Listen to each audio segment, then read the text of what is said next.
Okay, it's time now to start really thinking about gateway places and spirit guides. This is the next topics we're going to tackle. If you remember right at the beginning in the introduction to this course, I asked you to start thinking about your gateway place right away. It should be somewhere in the real world where you've actually been. You don't have to have been there a lot, as long as you've actually really physically experienced it once is enough. And as I said, it shouldn't be anywhere that you have any sort of negative emotions or attachments to. It should be somewhere where you felt, happy and calm. Usually these places are always outdoors. They don't have to be. There's no hard and fast rules. Some people do have ones that are in buildings, or or they're a particular monument, like a statue or something. But usually they are kind of an outdoor space of some sort. The other thing that we're going to look at is spirit guides. Spirit guides they're basically a guide to the other world. They will sort of assist you in finding your way through it and taking you to the places that you need to be to experience the images and visions that you need to see while meditating, in order to find the answers, the information, or the insights that you're looking for. We're going to sort of talk a little bit more as well about the types of spirit guides you can have. Not so much the types of spirit guides, but the form in which they may take when you see them. A lot of people, in fact most people, have some form of animal as a guide, or a person. Animals are more common. You get this kind of phenomenon crop up sometime when you're doing spirit guide groups of what I like to call guide envy. And sometimes people, the way we perceive certain animals in the physical world colours what we think of them as spirit guides. And you get this kind of phenomenon sometimes occurring where people's egos come into it. Where you go around the room and, right, would everyone like to share what their guide is? And it's like, I have a lion. Oh, I have a saber-toothed tiger. Oh, I have a dragon. And it kind of feels like this. People of, for some reason, sometimes get a bit competitive with their guides, which is a bit bizarre. The most common form they take is actually a form of mammal as well. But you get them from everything, literally you get all different forms of animals coming through as guides. You have people with field mice, and you do have people come through with like horses and big animals, and but yeah, you get them right down to little field mice, and there's nothing. A lion is not necessarily a better spirit guide than a field mouse. They're tailored to you. They will relate to you in some way, but it mightn't be the really kind of obvious, grandiose, superficial ways that you may relate to a certain animal within the actual physical world. You also get, as I say, you get some people do actually have kind of human or humanoid type figures as their spirit guides, which isn't totally unusual. You do see it on a fairly common basis.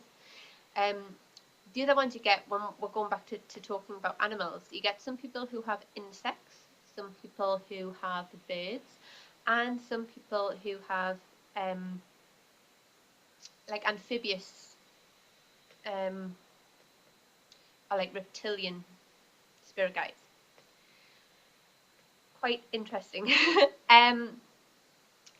These people tend to be associated with particular characteristics, and tend to, when doing journeying work, have skills in very sort of specific areas that other people might not necessarily have.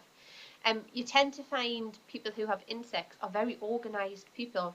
They're very efficient people. They're good at making stuff happen. They're good at kind of rallying other people and getting stuff organised and getting stuff done. And bird people, and actually fish people as well. Fish people as well as bird people. Very good at sort of healing is one thing, and also sort of facilitating creative processes, not just in themselves but in other people. They tend to be quite inspirational people, and that they are of a very sort of creative, artistic nature. And it's not just something that is internalized with them then, like I say, it's something that they can inspire within other people as well, which is really good. And reptilian and amphibious people, which is me, because I have a toad, um, are seen to be very good at helping people facilitate change and go through self-transformations, and even put into practice sort of physical changes and practical changes in their lives. And again, these aren't internal things, these are things that they're said to be able to help within other people. So those, are interesting things that crop up when we're looking at your spirit guide and how it relates to you. When you think of your spirit guide, like I say, don't think of it superficially. If you sit and you once you meet your guide and you're thinking, I wonder why I've got this guide, think about that animal and what characteristics you attribute to it, or that form or that person. What characteristics do you attribute to them? And they're not bad things. I mean, people will be like, oh, I've got a spider as a spirit guide. Well, what do spiders do? Well, they spin webs, and they're quite creative, and they're good at that. Takes quite a bit of sort of practical, creative energy, and I suppose if you wreck a spider's web, then they just build another one, so they're quite resilient. And once you start actually pulling apart the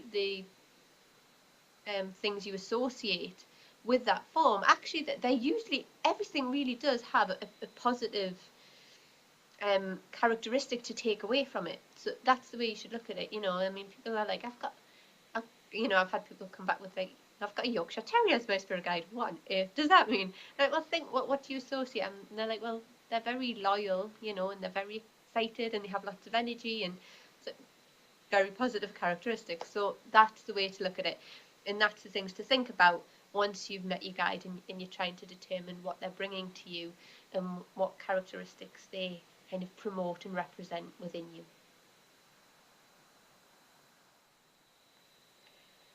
One other little thing that I just want to touch on as well before you dive into the more long-winded meditations with the gateways and the guides, and even onto the journeying as well after that, is about the gateway place. People kind of often say to us, well, why do we need a gateway place? Why can't we just go straight into the other world with our guide? The gateway place is a nice crossover point, and it is where you meet your guide. And that is very much its purpose. It's that point of really leaving the physical world and going into the other world. And it is quite important to have a transitional space.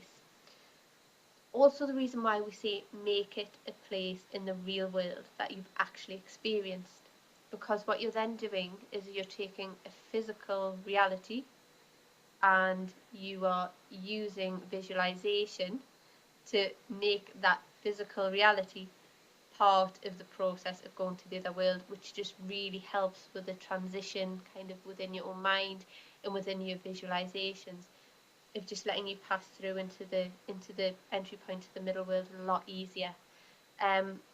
People sometimes sort of say their gateway place changes a little bit over time and it becomes a little bit more otherworldly, and sometimes new things appear in it. That's fine. It's part of the process. It's part of kind of the ongoing experience of journeying over any part of time. But yeah, your gateway place is a key place, and it is quite an important aspect of the whole process. So, which is why I asked you to think about it with the really initial stage, because it is quite important, and it is a place that will remain constant, throughout all your life. Once you pick your gateway place, that is your gateway place, and even though it may evolve, the way you see it and visualize it may change slightly, it's always going to be there, and it's always going to be very, very present. I don't think I've met anyone that's changed their gateway place. I have heard about people changing them, and the only times people have changed it is if it's somewhere that they visit very, very often, and something negative to they kind of experience something negative, or they have a bad experience there after they've started using it as a gateway place. Um, and obviously then it changes their emotional response to it.